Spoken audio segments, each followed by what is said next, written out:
This conference will now be recorded. All right, good afternoon, everyone, or good morning. I guess it depends on where you are right now. This is the third collaboration webinar with the Education Credit Union Council and the National Youth Involvement Board. My name is Leah Taylor. I am the Director of Financial Education at HRCU in New Hampshire. I'm also the Vice Chair of the National Youth Involvement Board. So we're going to go over a couple of things first before we get started today. So some housekeeping rules, just so you know, you did hear the webinar is being recorded. I will email this out along with the attendee list if you selected that you wanted your name to be shared. That list will be hopefully going out by the end of the week, or if not the beginning of next week. And if you have any questions, put them in the chat that you would like be answered. We'll do our best to look at those questions and try to get them out there during certain topics. But if not, if you don't get answered, you will be getting the list of everyone that attended, so you could email that presenter a little bit later. All right, so topics today, just so you can see, we have a very full webinar again. We're going to be talking today about a lot of different things from all different parts of financial education and community outreach, learning what some other credit unions have been doing to kind of stay engaged with schools. We're also going to do a branch discussion later as well. So those are the topics that we'll be having today. And I want to thank all our speakers that took the time to put together their slides for this and want to share their neat ideas that they have right now. We really appreciate the time that they took to be here today. All right, so going forward now, I'm going to introduce Karen Meyer. Actually, no, hold on. Oh, where's my October slide? It's missing. Is it not there? Oh, well, I don't know where it is. Okay, well, we did have an October slide. Just to remind you that the International Credit Union Day, oh, it's after this one? Got it? There we go. All right, it's a different spot. Sorry about that. Our October, we want to remind everybody that International Credit Union Day is October 15th.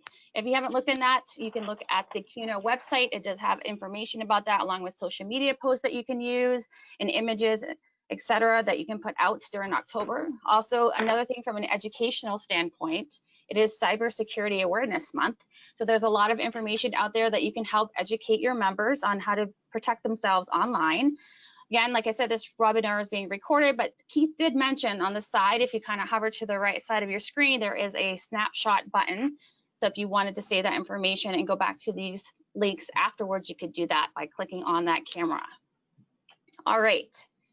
So now we're going to go to Karen Meyer, the Executive Director of the Education Credit Union Council, so she can talk more about her network. Thanks, Leah. Hey, welcome everyone. I'm looking at the ticker here and we're almost to 100. I know we have over 100 registered, so with hopes everyone will get in and show up and at least stay for most of the webinar. Just a real quick intro. Again, I'm Karen Meyer. I'm with the Education Credit Union Council, coming to you from beautiful upstate New York, where we're enjoying a peak leaf season right now, at least for another week or so. And as far as the Education Credit Union Council goes, we are, for those that don't know, a national niche trade, if you will, for school and university credit unions. And we're looking forward to a live event sometime in 2021. At this time, our February 2021 event, our annual conference, is in the midst of being determined whether or not we're going to hold that. If not, we're looking at something later in 2021. So stay tuned, as so many groups like ours are considering moving the live events. In addition, though, to stay connected, we are hosting webinars like this. We have our Facebook group, which is in cooperation with the NYIB. Trish Olson will be talking about that a little bit. We have our ECUC Newswire and, of course, our online member database. So we are engaging credit unions and trying to help keep people connected and full of resources. So this time I will turn it over to Trish.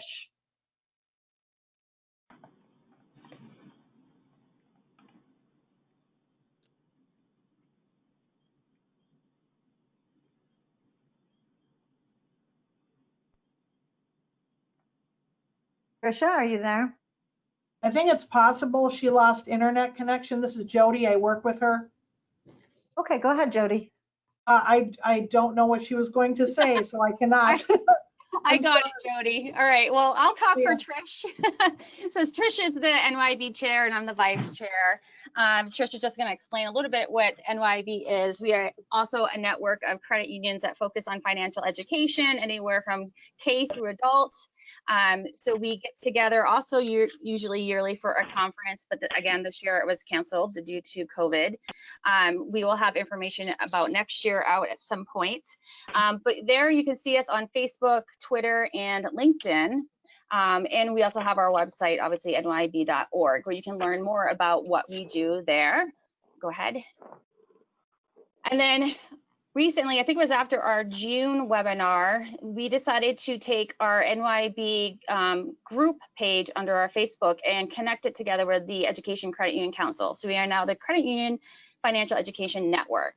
This group allows us to ask each other questions, share ideas. If there's a particular product or service you want to learn more about related to financial education or things that you're doing in your community, you're always more than welcome to join that group. You do have to be a credit union employee or part of a credit union organization to be part of it. We don't allow any vendors or exhibitors in there because we want to make sure that this is really questions between the credit union industry. So feel free to join us on that.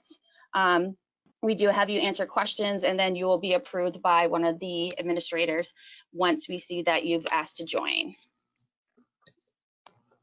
All right, so to start us off, we have Crystal Parker. So Crystal, feel free to unmute yourself and introduce yourself, please. Hello, everyone. I'm Crystal Parker with Henrico Federal Credit Union. We are a $280 million credit union based in Richmond, Virginia. We are community-based. And today I'll be talking about virtual field trips so that we can bring credit unions to students during this time of virtual and distance learning. Next slide, please.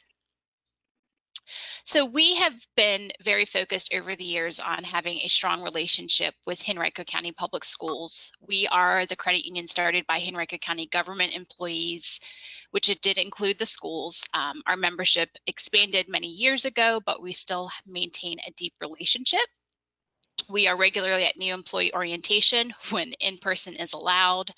Their new teacher academy for all new teachers in the county each August before school starts, and other school system events as they permit and request for us to be there. Next slide, please. So during spring emergency learning, one of the innovative technology coaches contacted us for us to be a resource during spring emergency learning. They were looking to do a lesson for their kindergarten and first grade students that focused on the SOLs for Virginia's economics and money. They typically cover this in the spring, so they were trying to maintain their normal pacing.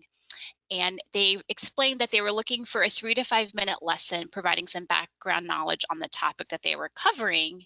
And they were also looking for a possible credit union tour.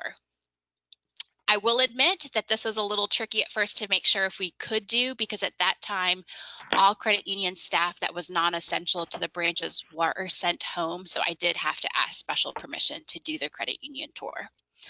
Next slide, please.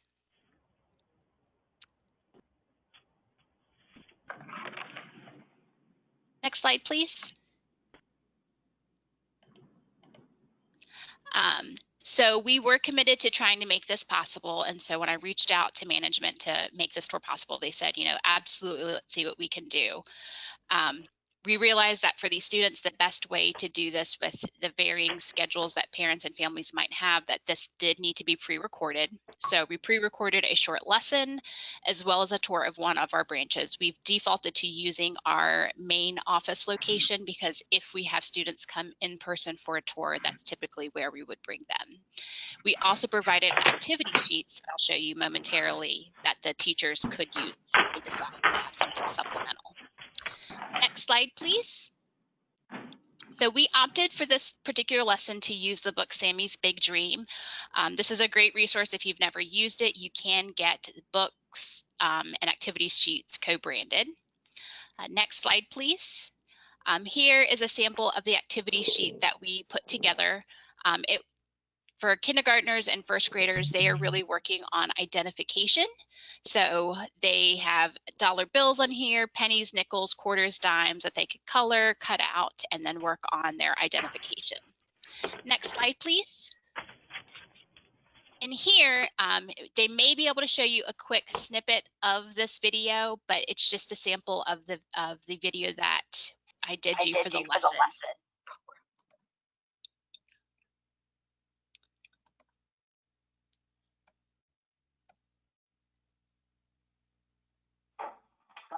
And Rico Federal Credit Union is your community credit union that's here to help you save money. When you come to the credit union, there's someone to greet you and welcome you. And for many of you, the tellers are the people you would like to see because they're the ones that will help put your money into your account, help you take money out of your account if you need to. And there are other folks that work in the offices to help you open an account if you don't have one, to help you with the tricky questions. So you should be able to click the link and watch this later. Trying to watch this through here is a little bit more difficult, but you'll be able to see a snippet. You'll be able to see the lesson that we provided that students could watch at their own pace, as well as the tour. Next slide, it will have my contact information. So if you'd like to learn more about what we've done, and we have also partnered with the school system to be a resource because they've pulled together folks as a list of various community partners that are able to provide virtual field trips. So now that we've done this once, we're definitely comfortable doing this again. Next slide, please. This has my contact information, so if you have any questions, please feel free to reach out. I'm happy to talk you through this and let you know what we did. We were fortunate enough to have the county school system to help us with compiling the 2 different videos that we did into one. All right, thank you so much. I'll turn it back over to you, Leah. Thank you, Crystal. I have one question from Joanne, if you can answer it. What is a mystery reader? In some of our school systems here, they will invite folks in, whether it's a family member or even a community partner, to come in and serve as a mystery reader. So it's just someone that the students on that particular day don't know until they come in the classroom. Awesome. Well, thank you very much, Crystal. All right, Karen, you're welcome to introduce the next speaker. Yeah, we're so excited that Gary Perez, the CEO of USC Credit Union, is with us today. So Gary, I'm going to hand it over to you if you want to unmic, or excuse me, unmute your mic. All right. Karen, thanks so much for asking me to join this panel today. Karen has asked me to do the impossible, and that it usually takes me 5 minutes to just introduce myself, and she's given me a total of 5 minutes to get through this presentation. So good morning to my friends here on the West Coast. Good afternoon to my friends and colleagues in the Midwest and on the East Coast. I am Gary Perez. I've had the privilege of serving as the president and CEO of the USC Credit Union since 1988. Our credit union serves SC's students, faculty, staff, and alumni, in addition to the low to moderate income residents and small businesses in the community surrounding SC's urban campuses. We have 77,000 members. Last I checked, we had 670 million in assets, but I'm sure, like the rest of you, assets or deposits are pouring in, so we're probably north of 700 million as we sit here today. We have 96 employees and 4 branches. Next slide, please. Okay, so Karen's asked me to speak to some of the challenges and opportunities that university credit unions are facing in this tri-crisis area. What do I mean by What do I mean by tri-crisis? I mean, none of us were taught in business school how to manage through the worst health crisis in 100 years, the worst economic crisis since the Great Depression, and certainly trying to address 400 years of racial injustice. Yet we're all doing it, and dare I say, we, the credit union community, are doing a really good job in addressing this unimaginable scenario that we're in now. Like most universities, at least out on the West Coast, USC is 100% online. That presents real challenges for us. I've got several that I'll speak to briefly. First, with domestic students, it's hard to believe, but last year at this time, we opened 1,630 accounts for students at the beginning of the fall semester. We have a tried and true process for introducing young people to the financial services system and to the credit union system.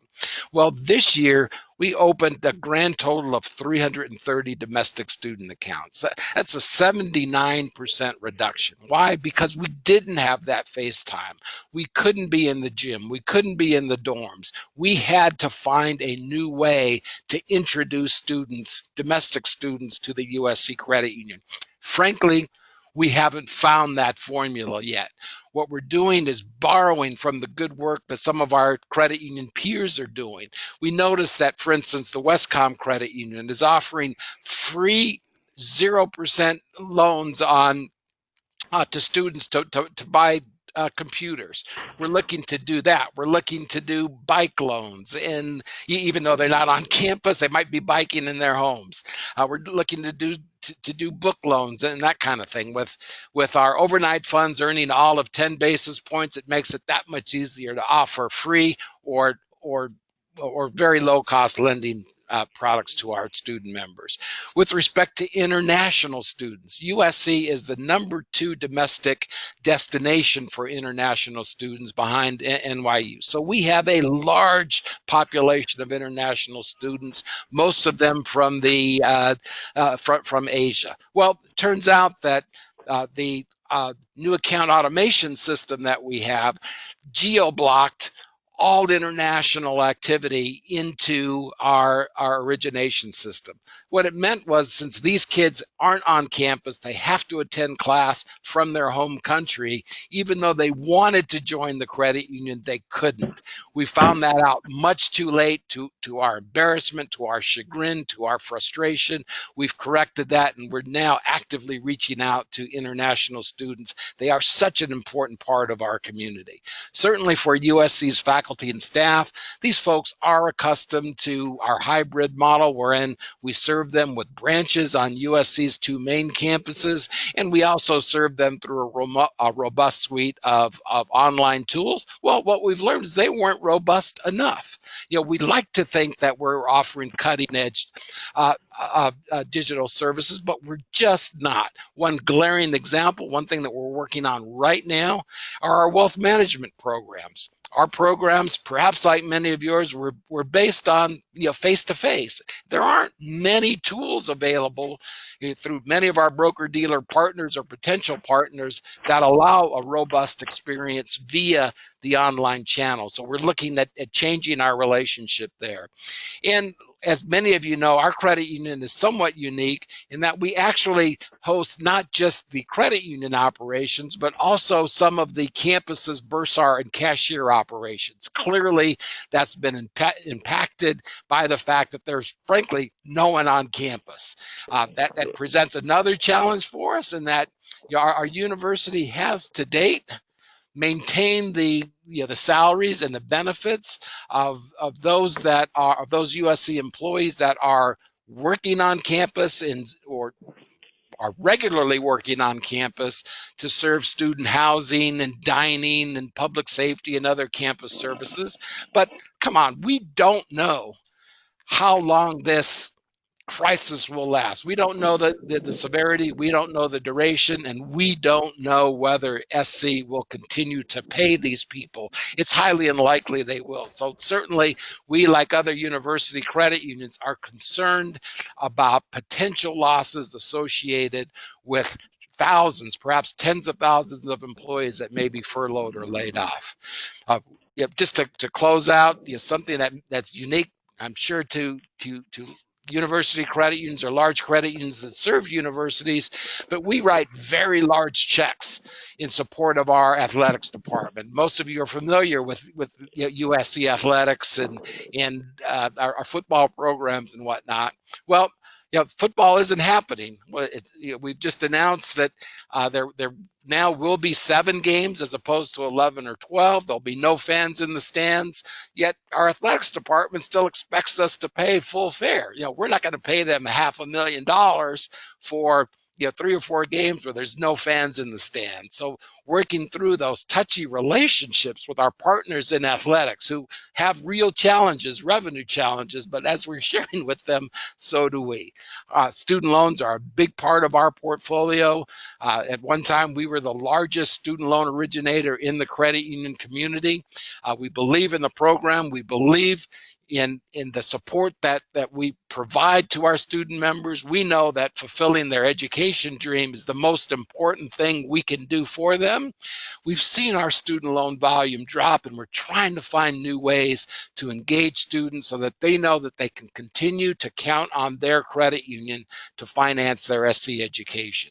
Finally, our student board members. For the last 22 years, we've had a student on our board. Well, through this pandemic, our student board member is no longer a student. So he's opted to leave the university. He's got an entrepreneurial endeavor that's going to be a fabulous win for him. But we now have the challenge of sourcing another student board member and then getting that person up to speed so that they can be a contributing member of our board in a short period of time. And finally, our credit union is one of the few that's both, well, not both, but it's a credit. We are a credit union. We're a CDFI. We're a LICU. And a minority depository institution. We're working in concert with other CDFIs in South Los Angeles and East Los Angeles to help our low and moderate income members, primarily people of color, and we've got some exciting things going on to help those that need their credit union now more than ever. And with that, next slide, please. I ask you, I beg you to call me or email me if you have thoughts, ideas, suggestions, or recommendations that will help us overcome these extraordinary challenges. I know that many of you are facing the same thing and you've got great ideas. And if you would please care to share them with me, I would so appreciate it. And with that, thanks very much and fight on. Gary, thanks as always. And Gary means it. If you, his contact information and call and chat with him, exchange ideas, he's always open. Just one quick question, Gary. Mike Jones is asking, is your branch on campus? Yes, we have. SC has two different campuses, a medical campus and a main campus. We have branches on both. Yeah, and you had mentioned the tri-crisis, but you actually forgot to also mention the forest fires. So, well, you don't have enough time for me to share the challenges of living in California in 2020, but they are many. Great, thanks, Gary. Sure. I'll turn it back over to Leah at this time. All right, thank you so much, Gary, for that. All right, on to our next presenter is Matthew Kozlowski, and he is from Visions Federal Credit Union. So Matthew, go ahead and share with us what your program is about. Thanks so much, Leah, and thanks everyone for being here and having me. Like she said, I'm Matt Kozlowski. I'm from Visions Federal Credit Union, located up in Endwell, New York. And so I just want to talk, because Visions is rolling out an entrepreneurship program to add to our financial literacy program. And we're getting this out of the same form as our other foundational courses. That means whether it be in person, which is tough right now, a lot of it right now is going virtual and through webinars, etc. Next slide, please. So the financial wellness for entrepreneurs, we really wanted to figure out a way to help future business owners be financially successful as they pursue their dreams. Our program provides information on business budgeting, building and understanding credit, what banking services are out there, and we have a lot more topics as well. Our program is to give entrepreneurs the financial background they need to plan, start, launch, manage, and grow their business from start to finish, and just letting them know, letting our community know that we want to be a part of this with them. Next slide, please. So the big question is why entrepreneurship? We already have the foundational courses for personal uses, but why focus on business owners? And that comes down to a couple reasons. We're seeing a new generation entering the workforce, and they're less apt to want to work for somebody else, but they also are seeing a very uncertain workforce as it is. And even for quote unquote established workers, this pandemic has left so many out of work. Even facets of the workforce that we thought were stable have become pretty uncertain.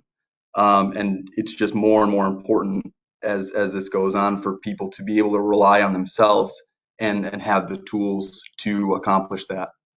Next slide, please. So who is this for? It's really for anyone who can grasp these concepts and has the dream to work for themselves and really rely on themselves for their own well-being, can really benefit from this. So it's for anyone and everyone.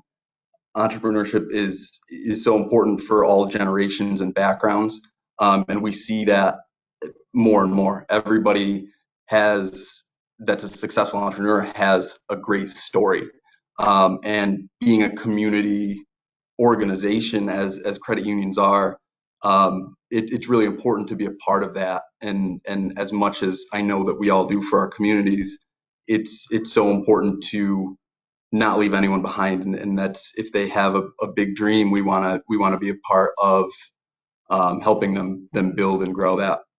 Next slide, please. So why is this important? Like I said, we do so much for their communities. We want to be a part of that, but we also have the obligation to look out for the best interests of our members. That means giving them the tools to succeed regardless of what path they choose to take in life. So we're with them through school, we're with them through whatever job they choose, and now we want to be with them when they take this risk to rely on themselves and really take that leap into owning a business. And really, we face so much uncertainty as it is. So many people now would rather take the risk in betting on themselves, and we really feel like it's important to help. So this is a program that I'm extremely excited to help roll out there and develop, and it's just overall helpful, and it's something that I think is going to be important for most credit unions and financial institutions to get on board with as time goes on.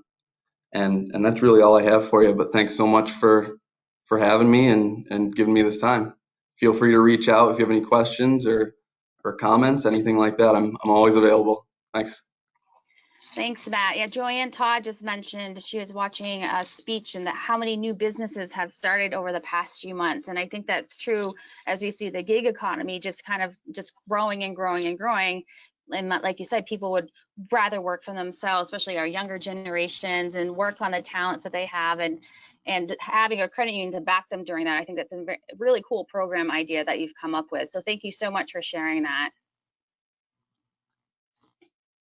All right, so we are going to move into a school branch discussion. Joanne Todd, the CEO of Northeast Family Federal Credit Union, is going to join me on this because she brought this topic up when we were thinking about what could we talk about. I know for a lot of us, going by the survey that I sent out, the few people that answered it, our in-school branches are really a cornerstone for a lot of us for our financial education outreach. So Joanne, I know you said you have a high school branch, correct? Yes, we do have one high school branch, and it's been around for 10 years, and we recruit interns, as many credit unions do, to run that branch. And in Connecticut, we are in hybrid learning in our town, and the location where the branch is located in the cafeteria isn't open. So in collaboration or discussion with the school folks, we sadly decided that we're not opening this year. But we're trying to do other things, as so many credit unions have responded here, that they're also doing to reach out to the students. Yeah, and that's kind of like we have one high school branch as well that's in our tech school. We are actually in-person learning. We are the one in the several districts around us that actually put our students back in school. We decided not to open our branch off right away, but we still have our class that runs through it. So we're anxious to get back in there, like a lot of the people mentioned. The biggest challenge is the COVID restrictions that are out there in schools, and a lot of credit unions out there kind of, what do we do? How do we keep engaging? But there is one high school branch, or I believe it's a high school branch that did open. And Nathan, are you on right now? Lombard? Yes, I am. Can you hear me? Nathan. Yes, we can hear you great. And state your credit union for us. Yes, I'm Nathan Lombard. I'm the Senior AVP of Schools Programs at Redstone Federal Credit Union in Huntsville, Alabama. I'm also the secretary on the executive committee of NYIB. We actually currently have 5 high school branches. We have a location where we build a branch out. 4 of those we have not opened yet because we wanted to make sure that things have settled down before we do that. But we're in active discussions now about an opening date. Now, in the meantime, what we've done is our kids, when they work those branches, they're actually live on our core system. So we're able to give them access to our train database, and they're doing practice transactions until we do open. Now, our 5th branch was our newest branch. We opened that branch this year right after Labor Day, and it is actually open. They've only got 40% of students there, so it's a little bit lower traffic than normal. They do have split shifts because they go every other day, but we do open every day. All of my branches and schools, we're considered part of their curriculum, so they allow us access to go in and out. So yes, we've had the same challenges as everyone else, but we are open and active in that one branch, and we will be in the others very soon. Well, that's awesome to hear, Nathan. Thank you so much. We might pick your brain later on some ideas, maybe for another webinar just on school branches. It's kind of where my thought has been going. And then Tom from Class Act Federal Credit Union, are you on? I am, yes. Can you hear me? You had emailed me and you said there's a lot of challenges out there. Can you kind of talk about what you're seeing from your credit union standpoint? Sure. Yeah. Well, we're seeing a lot of the same things. Our school district is in. We have 2 high school branches, full service, hooked to our core, wait on members outside of the school. But of course, those schools, all the schools in our district are currently on virtual learning. So obviously couldn't open up those branches. We are lucky enough to we have 1 employee that actually works at the school as a credit union employee inside that branch, and she's been able to do the non-traditional instruction with the kids that would have gone through the program this year. So she's been able to train. She's basically their teacher, which she would be in the classroom, but she's doing it virtually now. So she's been able to, for the last month or so, train the kids on different aspects of the credit union. Obviously, she can't train on the core system or anything, but she's been doing as much as she can with training the kids on how to run their credit union. Awesome. Thank you so much for sharing. Now, Jan, you saw the results of the survey. Was there anything that kind of stood out to you that we should definitely highlight as engagement or tips or anything like that? Well, I thought it was interesting when you asked, do you plan on opening this year? Have you already opened? And asked for comments. There was a credit union that responded, we have students working virtual designing messages for internal social communication, virtual lunch and learns along with video for morning announcements. I thought engaging the students in that way to promote the credit union and was a really great idea. There's lots of virtual workshops, Zoom calls, virtual learning going on. I know in our experience, we've offered virtual reality fairs. I talked about it on the last call. And the personal finance teachers really felt that helped them with their lesson plans. It was something a little bit different than just the Zoom, typical Zoom classroom experience.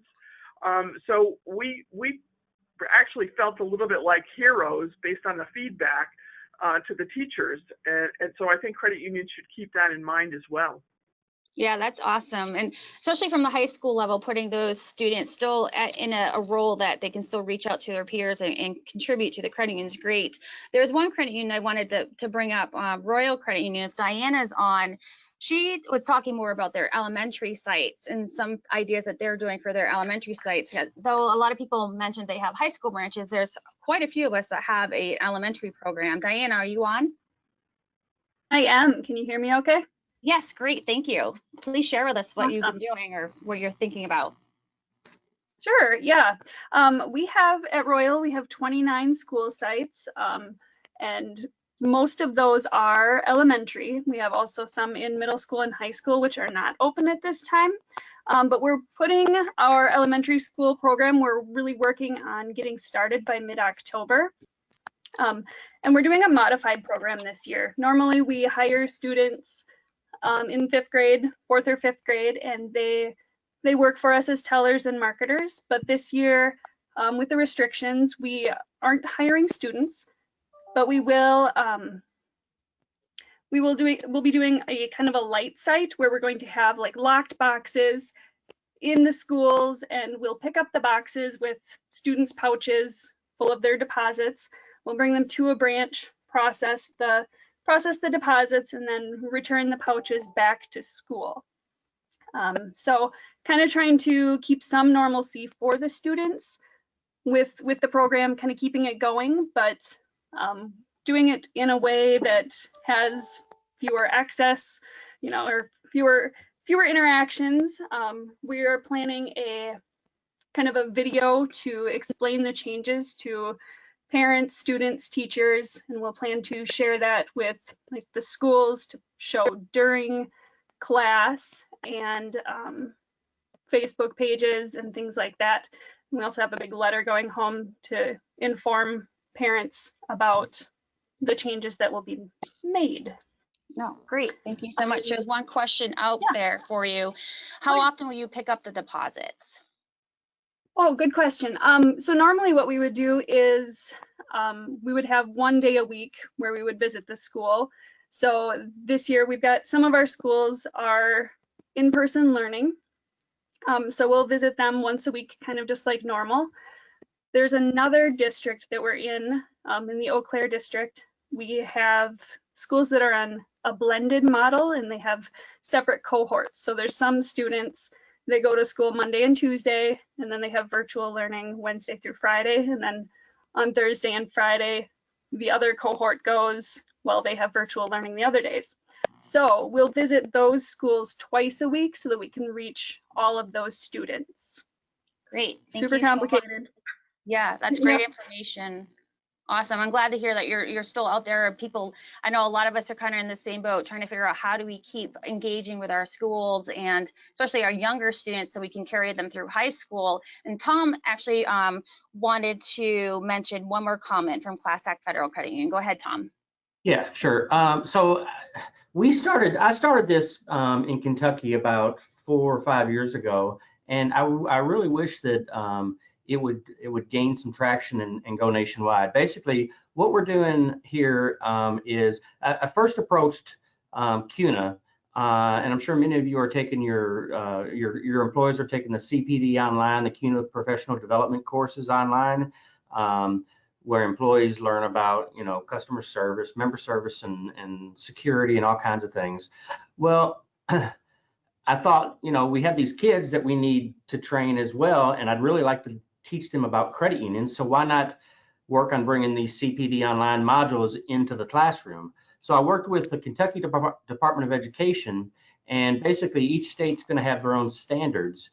But the standards that CPD Online teaches are very similar to the standards that kids might need to be taught inside of a high school. So we aligned those, showed it to the Kentucky Department of Education, and they agreed and said, basically gave their blessing that the CPD Online modules now count as industry certifications in the graduation of any student in the state of Kentucky. So if you have interest in doing that in your state, it just takes us, we bought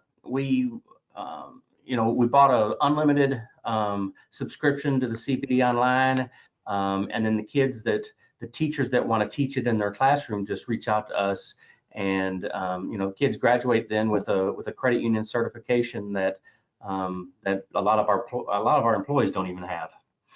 Oh, great, yeah. And like I said, this topic, I think we could spend hours on, because all of us have so many different types of branches. Some of us just have high school, some of us have elementary. So this is a really good topic for us to discuss. Just a reminder also from Ken from the NCUA, he has a lot of games and things that we could use to help engage our students at this time too. Joanne, any last thoughts on this topic? before we move on to the next presenter? As you said, we probably could talk about this for hours. I got to say, it was impressive to see how many branches are out there. So if we all can continue to share these ideas, we can keep the students engaged and be really a help to the teachers in our communities. Yep, absolutely. Well, thank you so much for everybody. I had lists of other people. I will be reaching out to the other people that contacted me because I do think at some point this would be a really good discussion to have on its own. So thank you so much. All right. Thank you. Yes, thank you, Joanne. We're going to move on now to our next presenter, Andrea Finley. Andrea, you go ahead and introduce yourself, please. Sure. Thanks for having me here, Leah, and everyone. Good to see everyone here today. So real quick, I just wanted to talk about our virtual adult financial education that we've been doing in the season of COVID. And there's two main things that I wanted to touch on today. The first one being our virtual reality fairs, and the second one being our videos for community partners. Next slide, please. So first up, we've been doing some virtual reality fairs. Basically, that was the extent of our financial education when it came to younger kids. Our program here at SC Telco mainly focuses on adults. So what we did is we took our reality fair and put it into a PowerPoint. You see there we have the digital about me's that we pass out, as well as we have a budget worksheet. What we did is we built in, I don't know if you can see at the bottom of that budget worksheet in the top right corner, we have a reality check. So you'll see throughout the whole sheet, there's different reality checks, which I'll get into a little bit later, but it's one way for just one person to kind of control the entire format of the reality fair versus having several different volunteers that are normally necessary. And what we did is we kind of spun it on its head. We marketed it towards our adult members as well as our high school students. So we posed it as, hey, you may already be a budget guru, then that's great, but you can benefit from this course as it sheds light to deepen your empathy. So at the end of the reality fair, we'll have discussions and I'll say, okay, now take away your spouse's income. Would you be able to survive? And so it becomes well, I don't really think so. And then I said, well, that's what a lot of our members are experiencing right now due to COVID. So there's just different ways to approach it, but it's been very successful. Next slide, please. So just as with most virtual reality fairs, it's a PowerPoint that we just kind of walk everyone through. So we go through each station at a time. This is just an example, which is our clothing center. And I give the instructions and everyone has time to make their choices. Next slide. So this is what our reality checks look like. It's just kind of you're buzzing along and then boom, something big happens. So for instance, this one, you got a speeding ticket. So there are consequences for that. So it's kind of all built in. So everyone has to do is just plug and play. The spreadsheet automatically calculates for you. So we take out that aspect. And it's really good for some good discussion. So I just wanted to reiterate that it doesn't have to be just for students. You can market it towards adults because this is a time where a lot of people are realizing, hey, I may not be as good at budgeting as I thought I was. And so it's kind of a judge-free way to play around with the concept and teach the concept of budgeting. Next slide, please. So next up, what we do is we have great community partners that we partner with, and we've had a strong partnership with our local Habitat for Humanity of Greenville County. That's where I am in Greenville, South Carolina. And so normally pre-COVID, I would go in monthly and do workshops and seminars, whether it be budgeting, credit, savings, the usual for adults. But in the time of COVID, obviously they were not having in person. So I simply went to them and I asked them, I said, what do you need? How can I help? And they said, it would be nice if we could do the training, but on demand. So that's what we've done. We've taken the workshops, We have done a webinar format. So just like what we're experiencing today, we record it and then we upload it either to Vimeo or YouTube, whichever one they prefer. And they have that information at their fingertips, and the families can still get credit hours for that education, and it goes towards their home. So just a quick idea, but my advice for most people is to get in contact with your community partners and just simply ask them, what do you need? How can I help? And they'll usually tell you. Last slide, please. And there's my contact information, my email, my phone number, but I'm a big, LinkedIn person. So if you just want to find me on there and shoot me a question, you're more than welcome to. But thank you so much for having me today, and let me know if you have any questions. Great, thank you, Andrea. And also congratulations to you, as you were recognized just recently as Credit Union Magazine's 2020 Credit Union Rockstar recipient. So congratulations on that. I know how much you're passionate about what you do and how you spread the message all over the United States. So congratulations to you on that. Thank you. All right, so now on to Karen. You'll introduce the next speaker, please. We'd like to introduce Katie Templet. She's with Meritus Credit Union down in Lafayette, Louisiana. Katie, if you're there, go ahead and take the floor. Hi, thank you so much. Like she said, my name is Katie Templet, and I am the Member Relations Officer with Meritus Credit Union. Next slide. So I do a lot of business development for our credit union. We are the credit union for 4 school systems. And as I'm sure most of you experienced this, my, 30 to 40 meetings that I'm used to during back to school got cut, and I was instead on a handful of virtual meetings. And so we did create a little video, since we wouldn't be able to be there in person, that we were able to do on our virtual meetings, as well as this video was shared with employees in the school system at different schools. And we're going to see if it works, but if it doesn't, you can always check it out at that website, which is merituscu.net/back-to-school. Over 65 years ago, 8 individuals founded Lafayette Parish Teachers Federal Credit Union with the philosophy of people helping people. Today, we go by Meritus Credit Union while remaining loyal to this founding principle. We understand your work is challenging and tireless, while a starting salary can be tough on your bottom line. Meritus is not for profit and here for you by delivering the best value in banking, helping all school personnel reach their financial goals.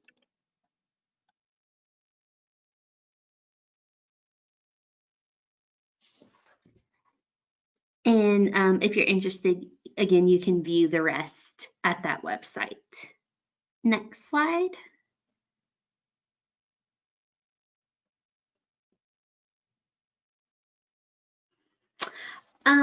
So one way that we wanted to really reach out to our partners was, we're in a position where we couldn't really visit their employees. And so we just wanted to really take the focus off of ourselves. We always say that we're there for them and happy to help them, and true partner to provide resources. And so I just really wanted to make sure we were doing that, because this is probably the time that in my 5 years that I've been here where I saw them most in need. And so we do have little quarterly ambassador emails that I send out. And so I chose to focus this on what exactly they were in most need of by having a survey within my email.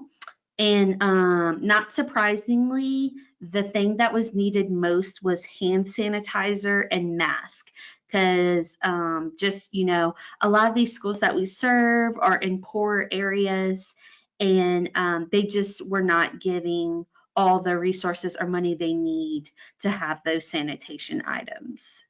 Next. So the first thing we did was we got individual hand sanitizer, and I put it out to anyone in any of our schools could actually contact me, and they would get as many of these as they needed, so every staff member would have one. Next. Then we had purchased a number of these gallon hand sanitizers. So, and how they could get it was just any principal could email me for one. And the first 50 principals who emailed me definitely was able to receive a gallon of hand sanitizer. The next thing we did was we really wanted to be able to go a little bit extra. And so we had a blog post that we published just with certain things for all of our teachers to keep in mind during this time, as well as the credit union could help them. And this led us to introducing our sanitation swag giveaway. You can go next. And this is just more blog, giving them tips and tricks for different things. And so finally, this was our social media. It was a social media giveaway. On the left is an email we sent out to membership. So anyone could nominate any school in the parishes that we serve or the counties. And what they would get is the winners would get a gallon of hand sanitizer, 2 boxes of 50 disposable mask, and 3 tubes of alcohol wipes. And then we wrapped it up all pretty, as you can see here. And again, 30 schools are going to be randomly drawn for this. We actually had over 800 comments. And then, as you can see, over 15,000 people engaged, nearly 2,000 engagements. So it was very, very successful. Next slide. And then we went and we delivered, which, you know, that took that was an experience in itself, took a little bit going to all of our schools. But everyone was so incredibly thankful. You know, I had to laugh. I've never gotten so many cheers for just coming, bring hand sanitizer, you know, but that's the time that we're in. It's a valuable, very valuable commodity right now. And so everyone was so thankful. Our ambassadors, you know, I had email after email after email where they just truly were so grateful for us stepping up and getting that to them. And I truly believe that this is going to make our partnership stronger than ever. And whenever schools are open again, for us to be on campus, because unfortunately right now in the area that I'm in, non-essential visitors can't be on campus. And so this is going to be something I truly feel like whenever schools are open again, they're going to welcome us back to talk to their teachers with open arms. And that is my contact information if you have any questions. Great. Thank you so much, Katie. What a really neat idea to reach out to your schools and continue to engage them. And like you said, you know, the relationship you're building now, you'll be the first ones they think about when they want someone to come into their classroom. So pretty awesome. Thank you so much for sharing. Thank you. All right, on to our next speaker, who is Bobby Randall. She is going to be talking about a video series that she's created for students. Go ahead, Bobby. Hi, everyone. So I'm Bobby Randall, and I'm with the Northeast Wells Federal Credit Union up here in Erie County, Pennsylvania. So a little bit of background information first. As part of our financial education program, we visit classrooms, kindergarten through 12th grade, so all ages. And we visited 6 different schools so far to talk about budgeting, credit and loans, you know, banking in general. Can go to the next slide. So we tend to use a variety of free resources from the CFPB and the FTC, but practical money skills is really my favorite for 6th grade and up, although they do have stuff from even kindergarten, I think even preschool.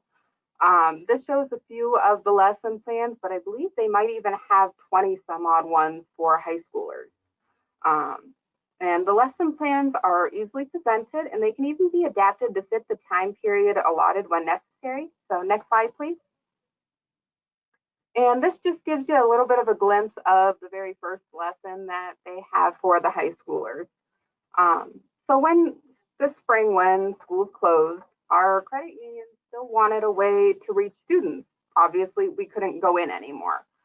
So we started to look for different ways to produce pre-recorded videos that would appeal to teenagers. I don't exactly have a lot of experience making videos, so I knew I needed a platform that was simple, easy to use, but that would still do exactly what I needed it for.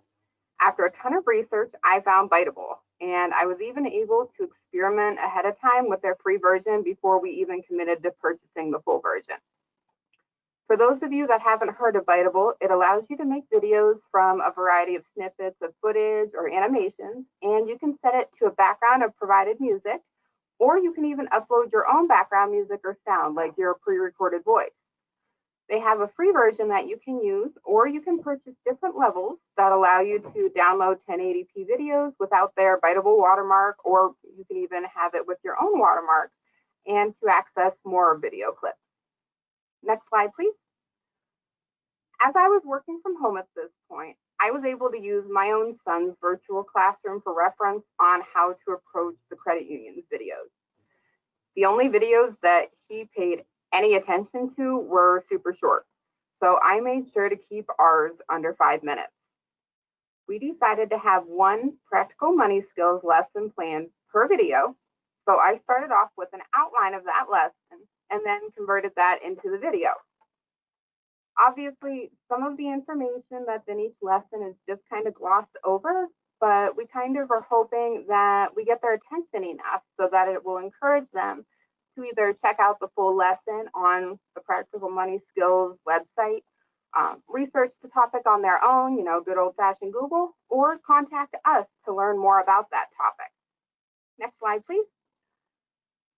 Once the videos were completed, they were uploaded onto our YouTube page.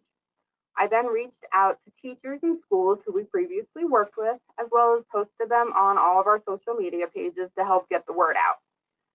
So far, we haven't had a ton of views, but we are super hopeful that now that school is back in session, it will start to get more views. At this time, the series is mostly for high schoolers or young adults, but we have had a couple of videos for younger students. The Biteable program, like I said before, it allowed me to upload a recording of my voice to use as background, so the young students wouldn't have to worry about reading everything on the screen. I was also able to make a video explaining the credit union difference just for students, for even adults, so that they'd be able to get an understanding, because once again, that is part of our financial education, is the difference between credit unions and banks, to help them understand what's going on. Next slide, please. So that's really where you can find our videos. Like I said, they are all uploaded on our YouTube page. There is a playlist for the Great Savers Financial Literacy series. And I do have, with every single one of the videos, it does link directly to the Practical Money Skills page, because we want them to get the full experience. We don't want them to just be basically one and done. It's not just 5 minutes and be done with it. But then, of course, on our social media, we do, of course, try to make sure to post financial literacy and try to keep engaged with everybody, even though we cannot be in person right now. And then that is my contact information. So if anybody has any questions, please feel free to reach out to me. Thank you very much. Thank you so much, Bobby, for sharing that. I know a lot of us have really looked into how to do videos and create things, and how we can use them in the classroom to still stay engaged. So great contact their information on, especially the Biteable. Definitely gonna have to look at that program. All right, so back to you, Karen, to introduce the next speaker. Yeah, we'd like to have Dan Barry, who is with Duke University. He's given us a couple of updates along the way here. And Dan, if you're still with us on the line, how about another update from Duke? I'm here. Can you hear me? Yes. Okay. Duke, similar to everyone else, if you ask your staff, why would somebody come to our credit union as opposed to someplace else? And I suspect the most significant answer you're going to get is personalized service. Well, obviously, that's very different in a pandemic environment. when you look at the university right now, they are hosting half the students, the freshmen and the sophomores, and everybody has a single room. The atmosphere on campus is very, very different this year from prior years. And when you say, what's your biggest challenge? Gary so eloquently put all the great things his credit union's doing, but the challenge of how you get new people to sign up is going to be similar across the country. Some of the things that you do in the past, and I'm sure the credit unions in high school do similar things. You used to put like a tent card up in the dining area so people would know about you. Well, if the dining area is closed because there's no indoor dining, that doesn't help you this year. You'd have posters and other advertisements for you. Well, if those buildings are locked down, that doesn't help you. Simple things such as tables at certain events, you're not going to get that this year. And when you think that just a smile answering questions will help you, typically it does, not in 2020. One of the things that we've done in the past have been seminars. You know, explain a credit score. How do you buy a first car? The wonderful thing about those is if you can get on the calendars of these, of the employer, the school district, etc., whether they show up or not, they see your name and they see that you're trying to help the community. Well, when you can't have a group more than 5 people, you can't do that this year. So if you say all this stuff sounds negative, what can I do to help in 2020? My emphasis would be on the electronic side, the virtual side, but don't forget the relationships. Something as simple as social media, that changes because, it used to be Facebook was the in thing. Now it's for older people. The young people don't want to be associated with it. So you kind of need to keep up with the times on how your audience is receiving messages. The e-signatures, artificial intelligence, there was a comment by Gary about riding a bike, computers, etc. Are there certain things in your data that could hint that your member may be looking for something, and then you could send them an email, being careful not to say, I know you went to a bike shop yesterday, but to say, your credit union's here for you, and we have great rates on unsecured loans. Please feel free to contact us if we can help you in any way. A video chat, for people that want chat but want a little more personalized service, that could be an option. And then back to the relationships. You need to know the principals to get the list of names for teachers. I doubt they'll give you the list of students. If you're in the university, who controls that list of names?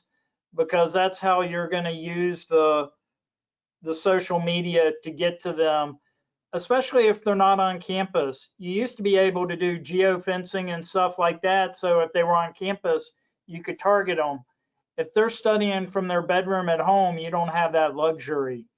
So my advice to everybody is to continue your process to become more virtual, but don't forget the relationships. And thanks so much again for an update from Duke. We've been watching you, since early spring as to how things have changed, and it's such a unique perspective. Real quick, I happen to be traveling through Geneseo, New York, which is home to one of the state university schools, and I was shocked at how many for rent signs I saw in this small community. So it's really evident that the students not coming back to campus have already had a trickle down effect on the community. So, gyms and restaurants and pizza joints and things like that. And of course, the student housing. So thanks so much, Dan. At this point, I'll turn it back over to Leah. And for those that are looking at the top of the hour here, we are going over just a bit. but I think we're almost finished. So Leah, I'll go ahead and let you finish up. Yeah, sure. Thank you, Karen. And the last speaker after me actually is going to talk a little bit more about building relationships. So that's a good leeway into her. But I just wanted to mention something that my credit union did just recently is this book donation.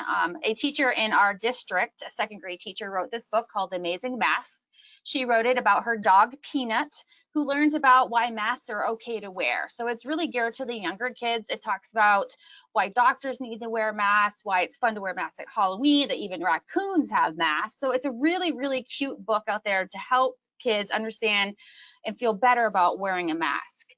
So we actually donated this book to our in-school district, or in-person district. The rest of them around us are kind of hybrid, but we also donated it to pediatrician offices, dentists, libraries, preschools, anywhere around us where we thought little kids might have some of their anxiety kicking up because they have to wear a mask right now. So just a really simple thing that we did to get a connection with our local school districts, but just even our other community partners. And just the book was just so cute that we had to do it. And I know Trish has a book that she wanted to mention too. Trish, you there?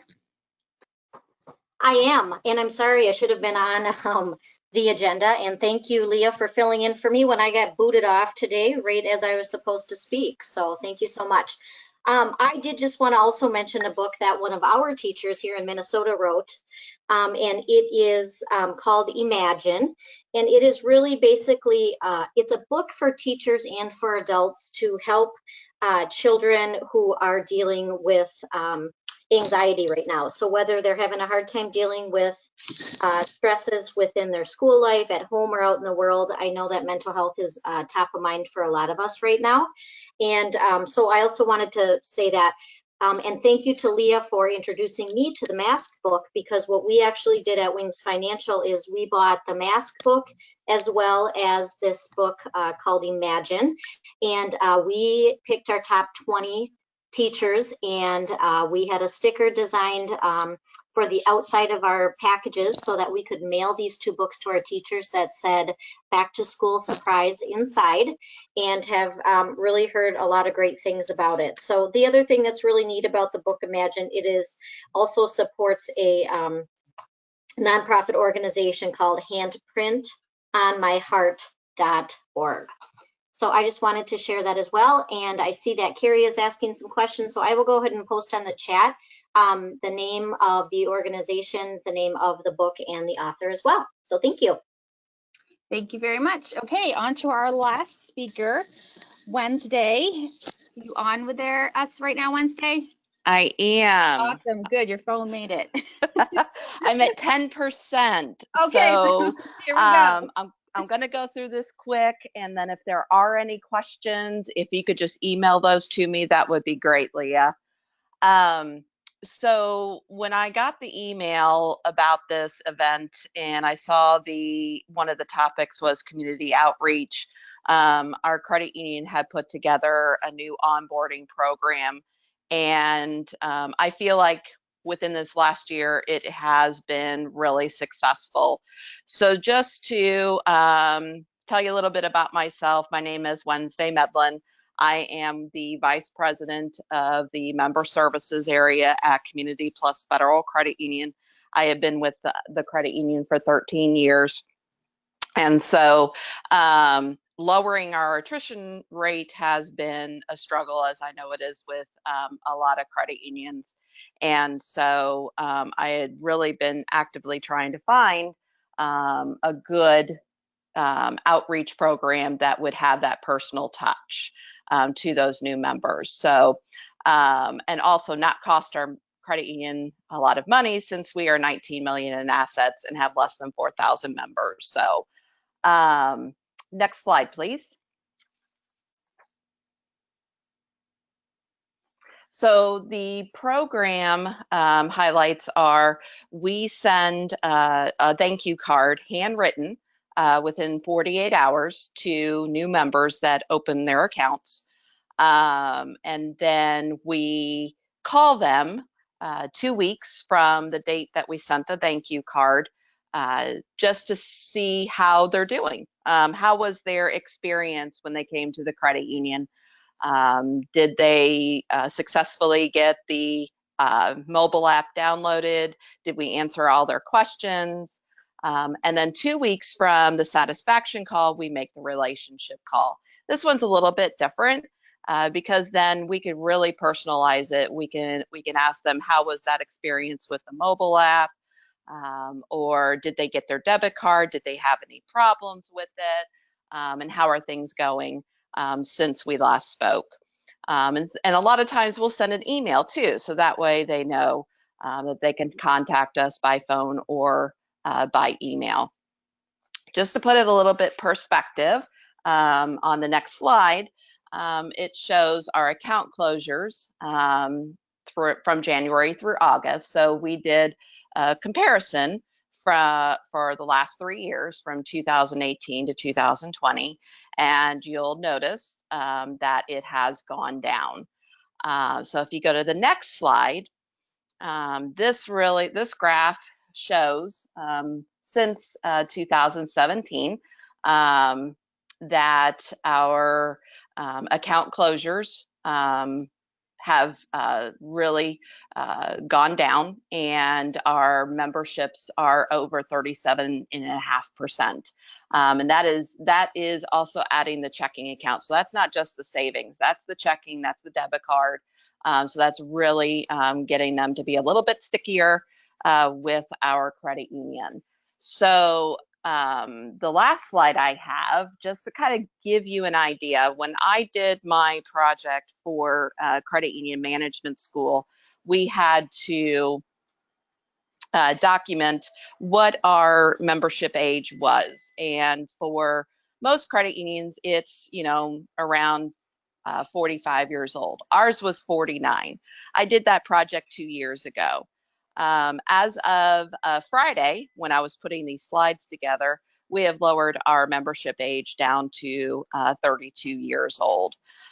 So having that new onboarding program, I really feel has been beneficial. I know that there's a lot of vendors out there that do help credit unions out and, sending out postcards, but I feel like it loses that personal touch. And just to give you a little feedback, when I have staff make that satisfaction call, one of the comments that we've heard quite frequently is that this is the first time any credit union or bank has ever reached out just to see how we were doing since we opened our account. So that's all I have at this point. If you do have any questions, you can email me, send it in the chat, and I can follow up with you. But that's what I have. Thank you.